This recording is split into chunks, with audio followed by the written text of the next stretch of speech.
जरा सोचिए, आज के समय अगर मुकेश अंबानी अपने देश के प्रधानमंत्री के पास जाएं और कहें, सर ऑस्ट्रेलिया में बहुत बढ़िया और सस्ते मसाले मिलते हैं, मैं कुछ लोगों के साथ मिलकर एक कंपनी बनाना चाहता हूं ताकि वहां जाकर मैं व्यापार कर सकूं। और प्रधानमंत्री ना सिर्फ उन्हें अनुमति दें बल्कि यह कह दें कि जाओ अंबानी जी, वहां जाकर अपने कानून भी बनाना और अपनी खुद की आर्मी भी रख लेना और वहां के लोगों को सजा भी देना और जरूरत पड़े तो वहां की जमीन भी कब्जा कर लेना। क्या आज के दौर में ऐसा करना बिल्कुल भी संभव है? आपका जवाब होगा बिल्कुल भी नहीं, यह तो नामुमकिन है। लेकिन आज से करीब 425 साल पहले ब्रिटेन में ठीक ऐसा ही हुआ था। केवल 125 शेयर होल्डर्स और 72,000 पाउंड की पूंजी लेकर शुरू हुई एक ट्रेडिंग कंपनी ने आगे चलकर दुनिया के सबसे अमीर और विशाल उपमहाद्वीप को, यानी हमारे प्यारे भारत को, अपना गुलाम बना लिया था। जी हाँ, आज हम बात करने जा रहे हैं ईस्ट इंडिया कंपनी के बारे में। आखिर मसालों का व्यापार करने आए कुछ मुट्ठी भर गोरे व्यापारियों ने अपनी कूटनीति, धोखेबाजी और गद्दारी भरे कदमों से पूरे देश को अपनी उंगलियों पर नचाना शुरू कर दिया। आज हम इतिहास के उन्हीं पन्नों को पलटने वाले हैं, तो वीडियो को पूरा अंत तक देखिएगा। कहानी की शुरुआत होती है साल 1599 से। उस जमाने में आज की तरह फ्रिज नहीं हुआ करते थे, इसलिए मांस को लंबे समय तक सुरक्षित रखने और स्वादिष्ट बनाने के लिए मसालों की बहुत ज्यादा जरूरत होती थी और उनमें से सबसे खास थी काली मिर्च। इसकी मांग इतनी ज्यादा थी कि व्यापारी इसे ब्लैक गोल्ड यानी काला सोना कहते थे। उस समय इस मसाले के व्यापार पर डच लोगों का कब्जा था। वे जहां से चाहते, जितने दाम पर चाहते काली मिर्च बेचते थे। लेकिन सितंबर 1599 में डच व्यापारियों ने अचानक से काली मिर्च की कीमत पर 5 सीलिंग बढ़ा दिए और अब यही वो निर्णायक मोड़ था जहां से ईस्ट इंडिया कंपनी की नींव रखी जानी थी। 24 सितंबर 1599 को लंदन के लीडन हॉल स्ट्रीट में 24 अमीर व्यापारी इकट्ठा हुए। उन्होंने तय किया कि हम डच लोगों के भरोसे नहीं रहेंगे। उन्होंने 125 शेयर होल्डर के साथ हाथ मिलाया और 72,000 पाउंड की रकम जुटाई और एक कंपनी खड़ी कर दी। इस कंपनी का नाम रखा गया the governor and company of merchants of London trading into east Indies. लेकिन रुकिए, कंपनी तो बन गई थी पर बिना महारानी की मर्जी के एक पत्ता भी नहीं हिलने वाला था। इसलिए 31 दिसंबर 1600 को ब्रिटेन की क्वीन एलिजाबेथ प्रथम ने इस कंपनी को रॉयल चार्टर यानी एक राजकीय आदेश दिया। इस आदेश के तहत कंपनी को अगले 15 सालों के लिए केप ऑफ गुड होप के पूर्व और स्ट्रेट ऑफ मैगलेन के पश्चिम में व्यापार करने की पूरी मोनोपोली यानी एकाधिकार मिल गया था और इंग्लैंड से अब कोई भी कंपनी ईस्ट इंडिया के अलावा वहां पर व्यापार नहीं कर सकती थी। और तो और क्वीन ने उन्हें अपनी मुद्रा छापने का अधिकार, अपनी सेना रखने और कानून बनाने तक की खुली छूट दे दी थी। शुरुआत में कंपनी का इरादा भारत आने का नहीं था। वे तो इंडोनेशिया के मुल्कू आइसलैंड गए थे, लेकिन वहां पहले से ही डच, स्पेनिश और पुर्तगाली लोग पैर जमाए बैठे थे। डच की सेना बहुत ज्यादा मजबूत थी। उन्होंने अंग्रेजों को वहां से खदेड़ दिया। अंग्रेजों को समझ आ गया कि वहां अब उनकी दाल नहीं गलने वाली, इसलिए उन्होंने रुख किया भारत की तरफ। 24 अगस्त 1608 को यही वो ऐतिहासिक तारीख थी जब ईस्ट इंडिया कंपनी का पहला जहाज, जिसका नाम था हेक्टर, भारत के सूरत बंदरगाह पर आकर रुकता है। इस जहाज की कमान संभाल रहे थे कैप्टन विलियम हॉकिंस। अब हॉकिंस जब सूरत पर उतरे तो उन्हें पता चला कि भारत उस समय दुनिया का सबसे अमीर साम्राज्य है और उस समय मुगल साम्राज्य का राज था और दिल्ली की गद्दी पर बैठे थे शाहजहां जहांगीर। मुगलों के पास लगभग 40 लाख से भी ज्यादा विशालकाय सैनिकों की फौज थी, जिससे लड़ना अंग्रेजों की बस के बात बिल्कुल भी नहीं थी। इसलिए हॉकिन ने सोचा कि लातों के भूत बातों से नहीं मानने वाले, तो यहाँ चापलूसी करी जाए। और जहांगीर को इम्प्रेस करने के लिए हॉकिस ने कई सारे अलग अलग तरीके अपनाए। जहांगीर को इम्प्रेस करने के लिए विलियम हॉकिस ने एक गजब चाल चली। वे गोरे साहब थे, लेकिन जहांगीर के दरबार में अफगानी रईसों की तरह कपड़े पहनकर गए। यही नहीं, उन्होंने जहांगीर से तुर्की भाषा में बात करना भी शुरू कर दिया। जहांगीर चौंक गए और उनको लगा कि ये गोरा हमारी भाषा में बात कैसे कर रहा है, और वह बहुत ज्यादा खुश हुआ। उसने हॉकिंस को बहुत ज्यादा शराब पिलाई, दावतें दी और जाते जाते तोहफे में आर्मेनियन क्रिश्चियन महिला से उसकी शादी भी करवा दी। लेकिन जब हॉकिंस ने सूरत में फैक्ट्री खोलने की इजाजत मांगी तो जहांगीर ने साफ मना कर दिया, क्योंकि सूरत के स्थानीय अधिकारियों और वहां पहले से मौजूद पुर्तगाली व्यापारियों ने जहांगीर पर दबाव बनाया था कि इन अंग्रेजों को यहाँ घुसने मत देना। हॉकिंस का मिशन फेल हो गया और उसे खाली हाथ वापस लौटना पड़ा, लेकिन अंग्रेज इतनी आसानी से हार नहीं मानने वाले थे। साल 1612 में उन्होंने सूरत के पास पुर्तगालियों को एक समुद्री लड़ाई में हरा दिया, जिसे बैटल ऑफ स्वाली कहा जाता है। इससे मुगलों को भी समझ आ गया कि अंग्रेज की नौसेना बहुत ज्यादा मजबूत है। इसके बाद साल 1615 में ब्रिटेन के राजा किंग जेम्स प्रथम ने एक बेहद चालाक और पढ़े लिखे डिप्लोमेट सर थॉमस रो को जहांगीर के दरबार में भेजा। थॉमस रो ने हॉकिंस जैसे गलतियां नहीं की। उन्होंने जहांगीर को इंग्लैंड के बेहतरीन और कीमती तोहफे दिए, जैसे वेनिस की तलवारें, बियर और शानदार पेंटिंग्स। रो ने जहांगीर को समझाया, हुजूर, आप अगर हमसे व्यापार करते हैं और आप हमें व्यापार की इजाजत देते हैं तो हम साल में आपको टैक्स के रूप में एक मोटी रकम देंगे और मुगलों को इससे काफी ज्यादा फायदा होगा। और रो की 3 साल की लगातार कोशिशों के बाद आखिरकार जहांगीर मान गए और उन्होंने एक शाही फरमान जारी कर दिया, जिसके तहत अंग्रेजों को सूरत में फैक्ट्री खोलने की इजाजत मिल गई। और देखते ही देखते अगले कुछ सालों में अंग्रेजों ने मद्रास, बॉम्बे, पटना और आगरा जैसे कई इलाकों में अपनी फैक्ट्रियां और फोर्ट्स बनाने शुरू कर दिए। समय बीतता गया, साल आया 1681। ईस्ट इंडिया कंपनी का नया डायरेक्टर बना जोसिया चाइल्ड। यह बहुत ही ज्यादा घमंडी और अकड़ू स्वभाव का था। इस समय अंग्रेजों का व्यापार बहुत ज्यादा बढ़ चुका था, जिससे जोसिया चाइल्ड का दिमाग 7वें आसमान तक पहुंच गया था। और इस समय दिल्ली की गद्दी पर मुगल बादशाह औरंगजेब बैठा था। औरंगजेब के मामा शाइस्ता खान बंगाल के गवर्नर थे। शाइस्ता खान अंग्रेजों की हरकतें बिल्कुल भी पसंद नहीं करता था। जब अंग्रेजों ने बंगाल में बिना टैक्स दिए व्यापार करने की कोशिश की तो शाइस्ता खान ने उन पर टैक्स बढ़ा दिया।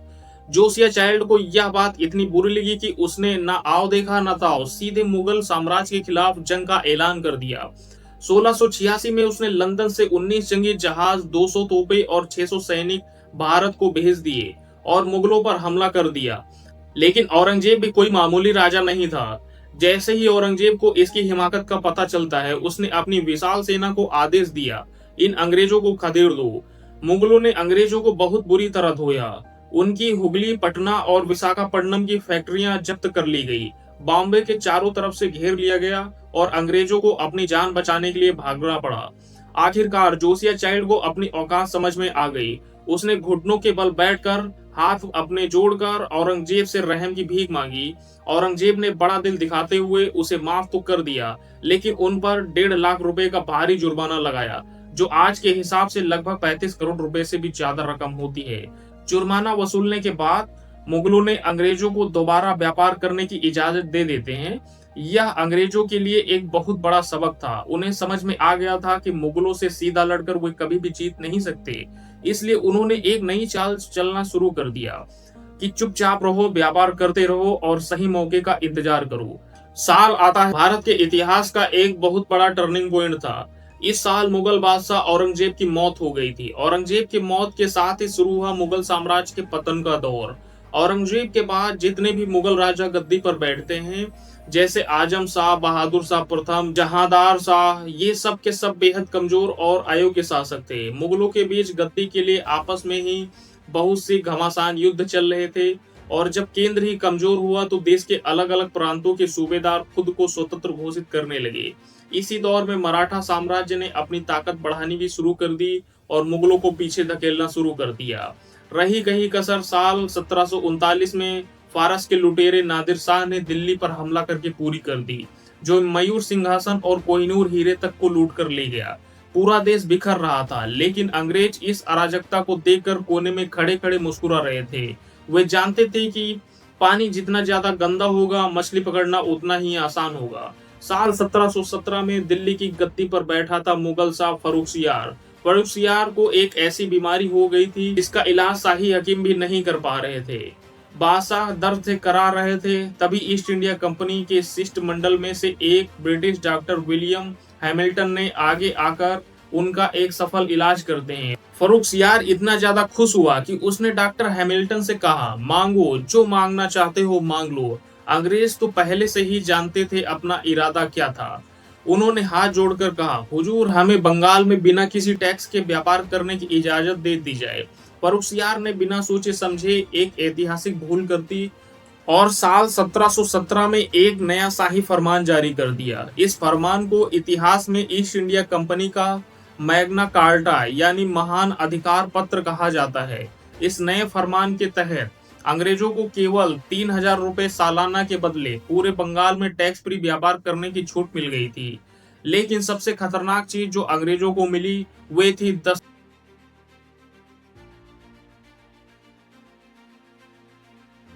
फायदे के लिए किया। लेकिन इस घटना की खबर जैसे ही मद्रास में बैठे अंग्रेजों के पास पहुंची, वे गुस्से से पागल हो गए। उन्होंने तुरंत मद्रास से अपने सबसे क्रूर और चालाक कमांडर को बंगाल भेजा और उस कमांडर का नाम था रॉबर्ट क्लाइव। रॉबर्ट क्लाइव जब बंगाल पहुंचा तो उसने देखा कि सिराजुद्दौला की सेना बहुत बड़ी है। उससे सीधे युद्ध में अंग्रेजों के 3000 सैनिक और नवाब के 50,000 सैनिक के सामने बिल्कुल भी नहीं टिक पाते। इसलिए क्लाइव ने तलवार की जगह कूटनीति और धोखेबाजी का रास्ता चुना। क्लाइव ने नवाब के दरबार में झांकना शुरू कर दिया कि कौन है जो सिराज से नफरत करता है, और उसे दो बड़े गद्दार मिल गए जिन्होंने अपनी जेब भरने के लिए पूरे देश को बेच दिया। पहले थे मीर जाफर, और जो सिराज उद दौला की सेना का मुख्य सेनापति था। मीर जाफर का सपना था बंगाल की नवाब बनना। रॉबर्ट क्लाइव ने मीर जाफर को लालच दिया, तुम युद्ध के मैदान में सिराज का साथ मत देना, हम सिराज को हटाकर तुम्हें बंगाल का नवाब बना देंगे। दूसरे थे जगत सेठ, जो उस समय बंगाल के सबसे अमीर बैंकर और साहूकार थे। जगत सेठ को डर था कि सिराजुद्दौला उनकी संपत्ति पर कब्जा कर लेगा, इसलिए उन्होंने अंग्रेजों को इस पूरी साजिश को फाइनेंस करने के लिए जिम्मा उठाया। 23 जून 1757 को मुर्शिदाबाद के पास प्लासी के मैदान में दोनों सेनाएं आमने सामने खड़ी थी। एक तरफ नवाब की 50,000 की विशाल सेना और दूसरी तरफ रॉबर्ट क्लाइव के मात्र 3000 सैनिक। तभी अचानक आसमान में काले बादल छा गए और मूसलाधार बारिश होने लगी। अंग्रेजों ने चालाकी दिखाते हुए अपने बारूद और तोपे को तिरपाल से ढक दिया, जिससे उनका बारूद सुरक्षित रहा। लेकिन नवाब के सैनिकों ने बारूद को खुला छोड़ दिया था, जिससे उनका पूरा बारूद गीला हो गया और उनकी तोपें बेकार हो गई। सिराजुद्दौला ने जब अपने सेनापति मीर जाफर से कहा कि अंग्रेजों पर हमला करो, तो गद्दार मीर जाफर ने बहाना बना दिया, हुजूर, बारिश बहुत तेज है, बारूद गीला हो गया है, आज जंग टाल देते हैं, कल लड़ेंगे। सिराज अपने सेनापति की बात मानकर अपने खेमे में लौट गया। जैसे ही सिराज मुड़ा, मीर जाफर ने रॉबर्ट क्लाइव को इशारा कर दिया, यही मौका है, हमला करो। अंग्रेजों ने बिना बारूद के लाचार हो चुकी नवाब की सेना पर हमला बोल दिया। सिराजुद्दौला को बंदी बना लिया गया और बाद में मीर जाफर के बेटे ने उसकी हत्या कर दी। इस तरह बिना किसी लड़ाई के सिर्फ एक गद्दी की वजह से अंग्रेज बैटल ऑफ प्लासी जीत जाते हैं। क्लाइव अपने वादे के मुताबिक मीर जाफर को बंगाल की गद्दी पर बैठा दिया, लेकिन मीर जाफर कोई असली राजा नहीं था। वह तो सिर्फ अंग्रेजों की हाथों की एक कठपुतली था, जिसकी डोर पूरी तरह रॉबर्ट क्लाइव के हाथों में थी। लेकिन अंग्रेजों ने मीर जाफर को इस कदर चूसना शुरू किया कि वह पूरी तरह से कंगाल हो गया। अब मीर जाफर अंग्रेजों की बेहिसाब मांगे पूरी करने में असमर्थ होने लगा और उसने डच ईस्ट इंडिया कंपनी से अंदर ही अंदर हाथ मिलाने की कोशिश की, तो अंग्रेजों ने उसे गद्दी से हटा दिया और उसके दामाद मीर कासिम को साल 1760 में बंगाल का नवाब बना दिया गया। अंग्रेजों को लगा कि मीर कासिम भी मीर जाफर की तरह सीधा साधा रहेगा, लेकिन मीर कासिम स्वतंत्र विचारों वाला शासक था। उसने अंग्रेजों की दखलंदाजी से बचने के लिए अपनी राजधानी को मुर्शिदाबाद से हटाकर मुंगेर कर दिया। अपनी सेना को फ्रेंच शैली में आधुनिक हथियारों के लिए ट्रेन करना भी शुरू कर दिया और सबसे बड़ा कदम उठाते हुए स्थानीय भारतीय व्यापारियों का टैक्स पूरी तरह माफ कर दिया, ताकि वे अंग्रेजों के एकाधिकार का मुकाबला कर सकें। अंग्रेजों को अपनी व्यापारिक मोनोपोली खत्म होते दिखी तो उन्होंने मीर कासिम पर हमला कर दिया। मीर कासिम समझ गया कि वे अकेले वहां अंग्रेजों से नहीं जीत सकता, इसलिए उसने अवध के नवाब शुजा-उद-दौला और दिल्ली के मुगल शहंशाह शाह आलम द्वितीय के साथ हाथ मिलाया। 22 अक्टूबर 1764 को बिहार के बक्सर नामक स्थान पर इन तीनों की संयुक्त सेनाओं का मुकाबला ब्रिटिश सेना से हुआ, जिसे इतिहास में बैटल ऑफ बक्सर कहा जाता है। भारतीय सेनाओं के बीच आपसी तालमेल और कमान की भारी कमी के कारण अंग्रेज ये युद्ध भी जीत गए, जिससे साबित हो गया कि अंग्रेज अब भारत की सबसे बड़ी सैन्य शक्ति बन चुके थे। बक्सर की जीत के बाद साल 1765 में इलाहाबाद की संधि हुई, जिसके तहत रॉबर्ट क्लाइव ने मुगल शहंशाह आलम द्वितीय से बंगाल, बिहार, उड़ीसा के दीवानी राइट्स यानी टैक्स वसूलने का अधिकार सीधे कंपनी के हाथों में ले लिया। अब कंपनी व्यापार के साथ साथ सीधे तौर पर हमारे देश की जनता से मिलने वाले टैक्स के पैसे से ही हमारा सामान खरीद कर विदेशों में भारी मुनाफे पर बेचती थी। टैक्स वसूलने की इस व्यवस्था को सुचारू रूप से चलाने के लिए अंग्रेजों ने हर जिले में कलेक्टर नियुक्त करना शुरू कर दिया, और जिसका अर्थ होता था टैक्स कलेक्ट करने वाला। कंपनी के असीमित लालच का सबसे बड़ा भयावह परिणाम साल 1770 में देखने को मिलता है, जब बंगाल में सूखा पड़ता है, सारी फसलें पूरी तरह नष्ट हो जाती हैं। इसके बावजूद अंग्रेजों ने किसानों से जबरन टैक्स वसूलना जारी रखा, जिसके कारण बंगाल की आबादी लगभग 1/3 यानी 1 करोड़ लोग भूख से तड़प तड़प कर मर गए।